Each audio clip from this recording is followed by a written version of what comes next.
এবার তমলুক আসনে খেলা হবে। দেবাংশুকে কতটা এগিয়ে রাখছে তমলুক আসন? পিছনে কোন অঙ্ক?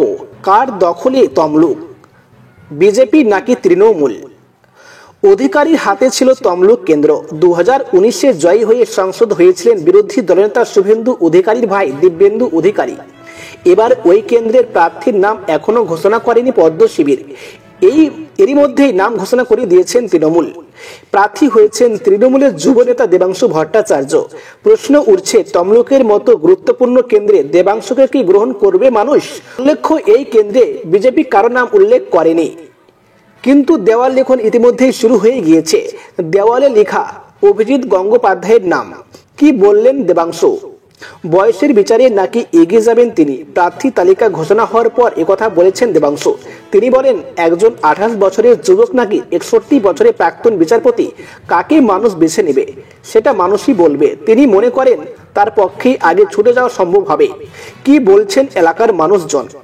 শ্যামাপ্রসাদ তেওয়ারির নামে এক এলাকার বাসিন্দা বলেন, পরীক্ষায় যদি কড়াগাড় দেওয়া হয় তাহলে 2 লক্ষ ভোটে জিতবেন অভিজিৎ গঙ্গোপাধ্যায়, আর না হলেও 1 লক্ষ ভোটে জিতবেনই।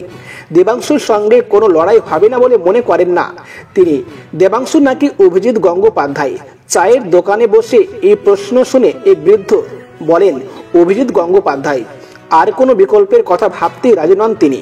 তবে গ্রামবাসীদের একাংশ মনে করছেন, বিজেপিতে গিয়ে বিচারপতি পদের মাহাত্ম্য খুঁয়েছেন অভিজিৎ গঙ্গোপাধ্যায়, তাই জিতবেন দেবাংশু। শিক্ষিত স্বচ্ছ যুবক হিসেবে তাকে এগিয়ে রাখছেন অনেকেই। আরও এক বাসিন্দা বলেন, লড়াই কঠিন হবে না। বিচারপতি ছিলেন উনি, বিচার ব্যবস্থার কলঙ্ক, অনেক চাকরি ঝুলে রয়েছে। দেবাংশুকে স্বচ্ছ ও শিক্ষিত যুবক হিসেবে এগিয়ে রাখছেন তিনি। কি বলছেন রাজনীতিকরা? উল্লেখ্য, দেবাংশু ভূমিপুত্র নন। রাজনীতিতে তার অভিজ্ঞতাও খুব বেশি দিনের নয়।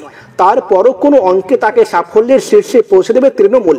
নন্দীগ্রামের যুব তৃণমূল কংগ্রেসের সহ সভাপতি আব্দুল তাজামুল আলী খানের বক্তব্য, যুব আইকন দেবাংশু জিতে যাবেন অনাসায়ে। আর বিজেপির কাছে তার সেই নন্দীগ্রাম, ওই বিধানসভা কেন্দ্র তমলুকের অন্তর্গত। আর ওই কেন্দ্র থেকে 21-এর বিধানসভা ভোটে মমতা বন্দ্যোপাধ্যায়কে হারিয়ে জয়ী হয়েছেন শুভেন্দু অধিকারী। তাই তমলুক নিয়ে আশাবাদী বিজেপি। তমলুক সাংগঠনিক জেলা বিজেপির সদস্য অভিজিৎ মাইতি বলেন, তৃণমূলের মূল মাথাকেই হারিয়ে দিয়েছেন নন্দীগ্রাম। তাই তৃণমূল যাকেই টিকিট দিক, পদ্ম শিবিরই জিতবে তমলুকে।